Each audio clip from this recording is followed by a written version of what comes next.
Olá, tudo bom? Nos últimos tempos, a gente tem se feito duas perguntas, nada básicas, muito pelo contrário, bastante complexas. A polarização na política, ela é saudável? É fácil destruir as instituições democráticas? Para tentar responder a estas perguntas ou tacar mais álcool nesse fogaréu, eu vou usar o livro Como as Democracias Morrem, dos autores Steven Levitsky e Daniel Ziblatt. E eles vão dizer o seguinte: a polarização ela é saudável, né? Isso significa que há no país liberdade de expressão, liberdade de ideias, e o seu contrário seria a intolerância.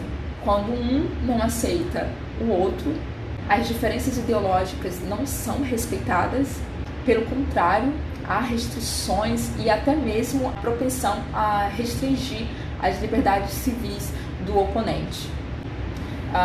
Por exemplo, criar leis que proíbam críticas e protestos contra o governo.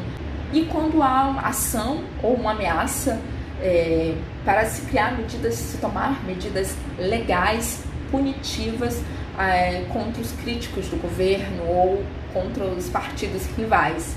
Mas eles vão afirmar também o seguinte: mas é claro que a polarização, como até agora tem se observado nas democracias modernas, ela tem um peso, uma certa responsabilidade até.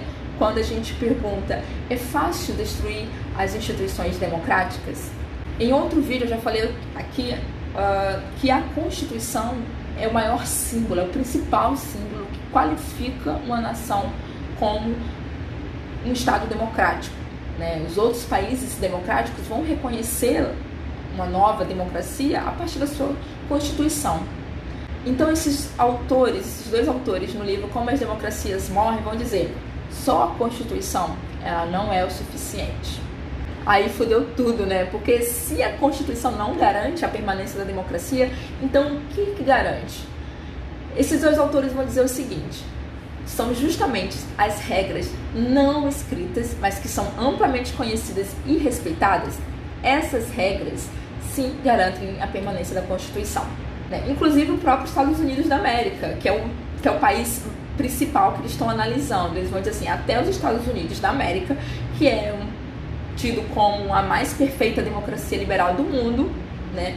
É uma Constituição que tem apenas 4 páginas.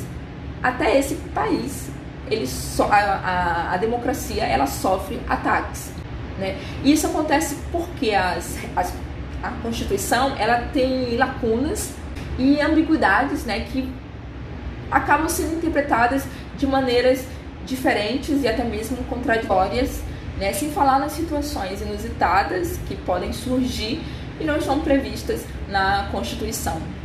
E são as regras não escritas que envolvem a polarização de uma maneira mais saudável, que impede no dia a dia, né, que a política se transforme em uma luta livre.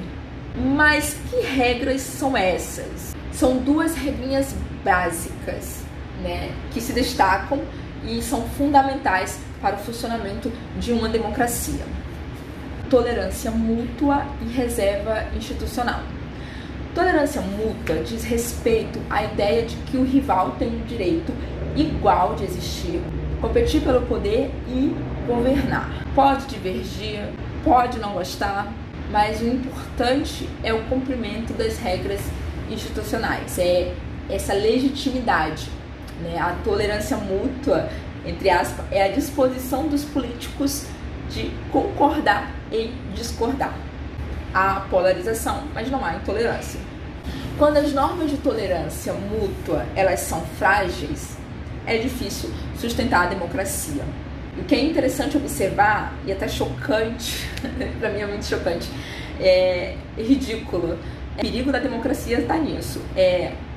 Essas medidas autoritárias, como um golpe de Estado, por exemplo, ela acontece dentro da legalidade, dentro de um processo democrático.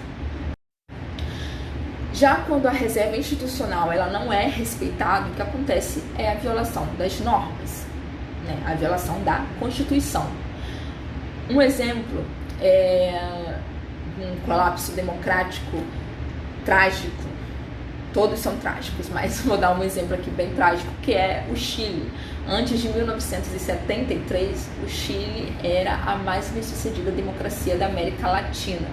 Em 1973, a esquerda alcança o poder e isso causou um período de Guerra Fria, isso causou um estremecimento na situação do país, que sofreu um golpe.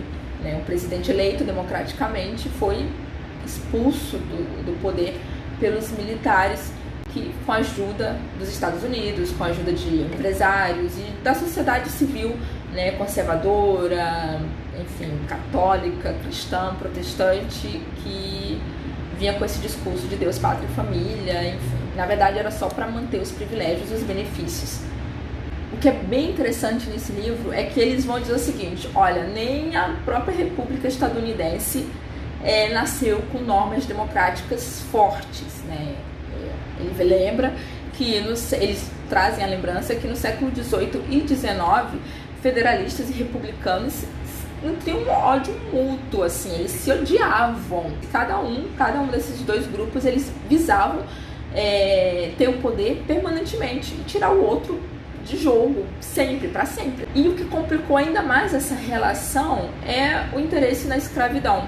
O Sul queria a manutenção da escravidão e o Norte não. Isso levou os estadunidenses a se matarem, Uma guerra civil tomou conta dos Estados Unidos, que é uma mostra trágica, horrível, de como o ideal democrático pode ser dúbio. A liberdade, a igualdade, a fraternidade, 3 palavras tão lindas, inspiradoras e motivacionais, só dizia respeito aos brancos. E o que os estadunidenses fizeram para selar a paz entre o Norte, pró-abolição, e o Sul, favorável à continuação da escravidão? Eles fizeram um pacto: retirar a questão da igualdade racial da agenda política, principalmente o sufrágio negro, o direito do voto dos afro-americanos. A reconciliação, a paz, a guerra civil foi encerrada em nome da exclusão racial. O que a gente pode concluir usando os Estados Unidos como exemplo? 2 coisas importantes. Os Estados Unidos não é uma democracia especial e perfeita, então a democracia ela está sempre sofrendo ataque. E a gente acaba se fazendo uma outra pergunta, tentando refletir sobre outra questão, que é: a democracia liberal, ela é realmente eficaz ou só é um discurso bonitinho e enfeitado? Afinal, nem a superpotência como os Estados Unidos tem saído ilesa dos ataques antidemocráticos, dentro da sua própria casa. Sem falar que os Estados Unidos ele usa esse discurso de democracia, como um discurso imperialista, para invadir outros países. E eles terminam o livro com a seguinte conclusão: atualmente é preciso fazer essas normas funcionarem numa era de igualdade racial e de diversidade étnica. A gente tem que pensar em sociedades multirraciais e genuinamente democráticas. E este é o nosso maior desafio.